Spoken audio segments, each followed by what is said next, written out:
Imagine for a second that you are just sitting in a quiet park. Well, sounds nice. Right. You're looking up at this bright blue sky, maybe watching a fluffy white cloud drift by. Just as a perfectly peaceful, totally ordinary moment. Exactly. And from that exact tranquil observation of nature, you somehow deduce that, well, that every single country, political party, and marriage on planet Earth is fundamentally immoral and needs to be completely dismantled. It's quite the logical leap. I mean, you go from watching a bird to deconstructing the entire fabric of human society. It's wild.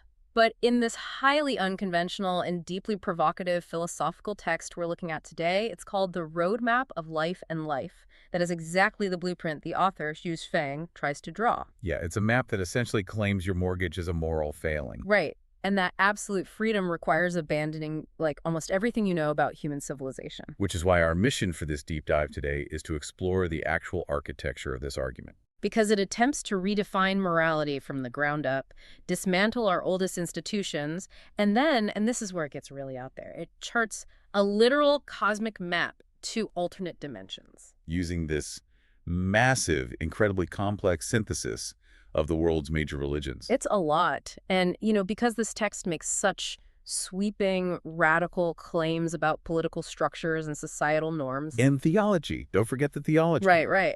Because of all that, we need to state right at the top that we are entirely impartial guides on this journey. Absolutely. We are not endorsing or validating any of the political or religious viewpoints presented here. Yeah, we are definitely not suggesting you abandon your family or move to a commune today. Please don't do that. We're simply examining the blueprint of this philosophy to see how the author constructs these ideas step by step. We're just exploring the internal logic of the text itself. So to start at the very foundation of that internal logic, we kind of have to look at how the text defines our existence. And right out of the gate, the author draws this massive, immovable line between the word life, spelled with a lowercase l, and the word life, spelled with all uppercase letters. Which feels like a small grammatical thing, but it's huge, right? Oh, it is the bedrock of everything that follows. According to the text, lowercase life is merely the short, temporary biological journey we experience here on Earth. So physical, fleeting. Exactly. Yeah. And most importantly, it is not the totality of who you are. Uppercase life, on the other hand, is defined as a non-material structure endowed with spiritual sense. A non-material structure. Right. It's the eternal, overarching essence that continues long after the physical body is gone. Okay, so let me try to unpack this. Lowercase life is basically like taking a single, brief weekend vacation to a cabin in the woods. Okay, I like that. But uppercase life is the entire spanning career, the identity, and the whole existence of the traveler taking that vacation. That is a highly accurate way to frame it, actually. The text argues that as devoted cultivators, we have to understand the distinct purposes of both. And it states that the ultimate purpose of our earthly, lowercase life is actually incredibly simple. During our brief time in the physical world, we are meant to live in absolute happiness, freedom, and joy. And this brings us back to that park we imagined at the beginning. The text claims we can discover this ultimate mandate of joy and freedom just by observing our own body structures. And by drawing inspiration from the natural world. The blue sky, the mountains, the gleaming flowers. But I kind of have to push back on this premise. Go for it. Because, a bird doesn't have a mortgage, sure, but a bird also operates entirely on pure, unthinking survival instinct. True. Like, isn't this text just confusing actual philosophical freedom with a regression to animalistic behavior? Is observing a cloud really a robust enough framework for a complex human existence? It's a fair critique, for sure, and it cuts to the core of the author's methodology. The text intentionally strips away all human-made complications. To get to a baseline. It's exactly. To establish this uncompromising baseline of what it calls natural happiness. It's a happiness completely unburdened by human laws, social contracts, or economic expectations. So by pointing to sunshine, rain, dew, the author's creating an idealized, frictionless state of nature. Right. It's less about the literal bird and more about the concept of existing without arbitrary human constraints. Got it.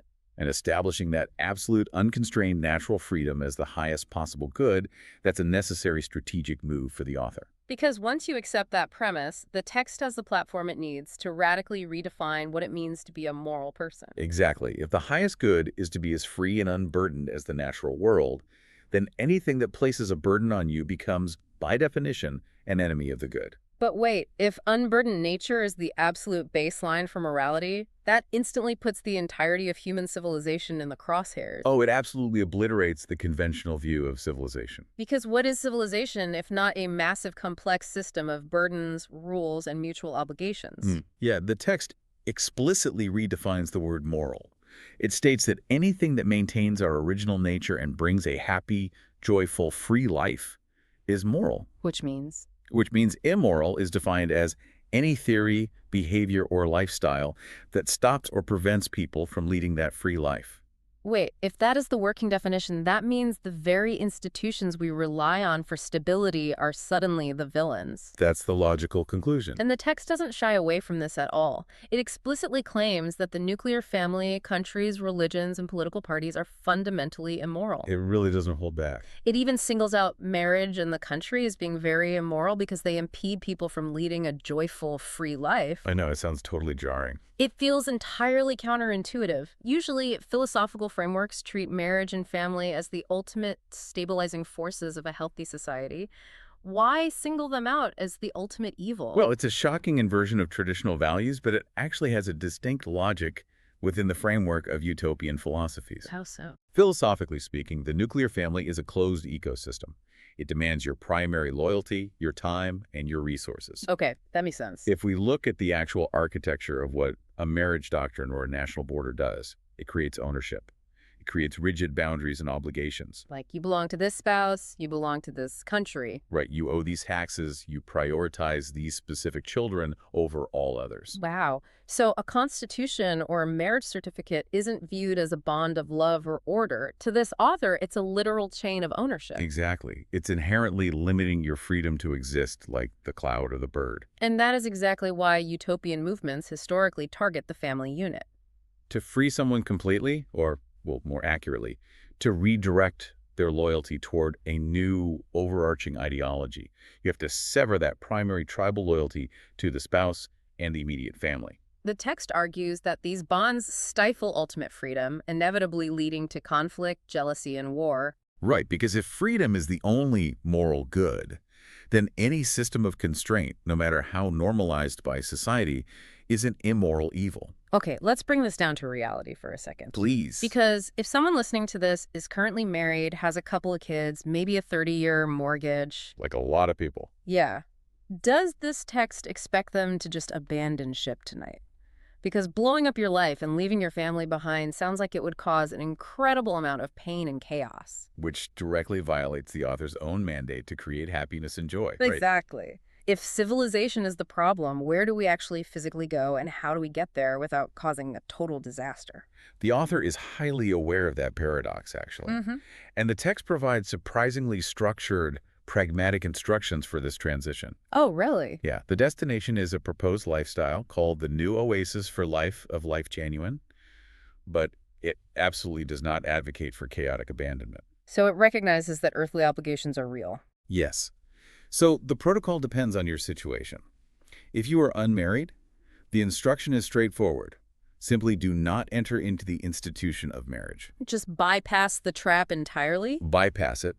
But if you are already married, the text demands that you actually lean into your responsibilities first. Wait, really? Yeah, you must take care of your parents and your children with all your heart.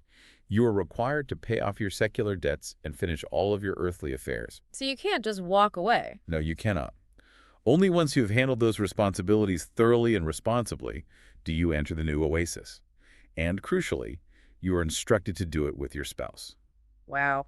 That is a crucial distinction. It's about responsibly settling your earthly ties so that you don't leave a wake of destruction. It's a slow phase out of the old system rather than a violent overthrow. The author's vision is that as more people responsibly transition into this new oasis lifestyle, traditional institutions like countries, political parties, and organized religions will simply become obsolete. And, in the words of the text, they will disappear automatically. Disappear automatically. But the method to build this new oasis is fascinating, especially regarding religion. Oh, the religious aspect is quite something. The text calls for an era where all religions integrate into one unified belief system.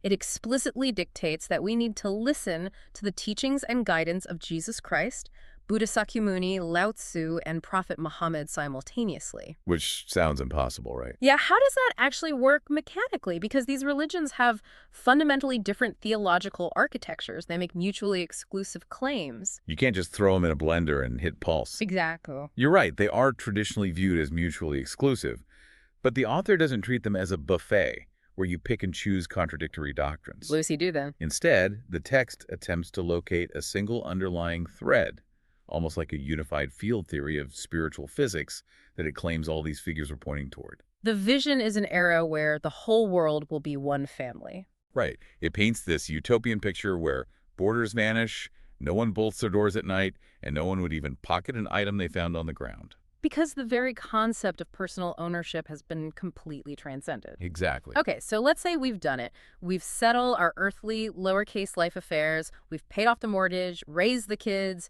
transcended ownership, and moved into the new oasis. We made it. What happens to our broader uppercase life? Because reading through the sources, this is where the text takes a hard left turn from earthly lifestyle advice directly into a deeply metaphysical cosmic roadmap. Oh yeah, this is where we transition into the actual physics of uppercase life. The text posits that the environment your life experiences depends entirely on its internal structure. It uses this evolutionary comparison, right? Yes, it says, a rat, a dog, an ox, they all have different life structures, Yeah. and therefore they inherently inhabit completely different environmental realities. And the ultimate future destinations for human uppercase life are these incredibly specific, almost science fiction sounding realms. The names are great. Yeah, the text names them the 1,000-year world, the 10,000-year world, the Elysium world, and the Celestial Islands continent. And crucially, the author insists these are not metaphorical states of mind or imagined mythological places. No. No, the text argues that these realms are literal mathematical necessities. They are caused by what the author calls the law of sum of positive and negative energy. The text actually compares them to planets. It states these alternate worlds are just as mathematically necessary to the universe as Mercury, Saturn, and Mars are to the solar system. Or as necessary as your heart and lungs are to your body. It's so visceral, but how do we actually travel there? The text claims that reality is manifested entirely by our consciousness. Whatever consciousness we possess, we automatically get the corresponding reality. The environment perfectly matches the mind. It is a strict law of cause and effect. So instead of like a simple radio dial, it feels more like the physics of acoustic resonance. Oh, I like that. Explain. Well, if you strike a tuning fork in a room full of objects, only the objects that share that exact natural frequency will start vibrating. Right. So the text is arguing that the Elysium world is a literal frequency. Unless you perfectly tune the tuning fork of your consciousness to match the mindset of the celestials who live there, that alternate reality literally cannot vibrate into existence for you. You just remain blind to it. Yeah. That is a fantastic way to visualize the mechanics the author is describing. You have to achieve the precise resonance of the destination. Right. However, this is where the author's mathematical claims collide with their theological ones, introducing this massive catch. There's always a catch. A concept called life's gravity. Which is such a deeply evocative term. Yeah. How does life's gravity work against our acoustic resonance? Think of it as an anchor. Even if you manage to tune your consciousness perfectly to the frequency of the Elysium world, you might find yourself entirely unable to transition there because you are physically weighed down by the gravity of your unresolved past. This gravity is directly related to your debts and your karma. Oh, wow. The text states that you must pay off the debts you accumulated in your previous lives and completely settle your secular affairs.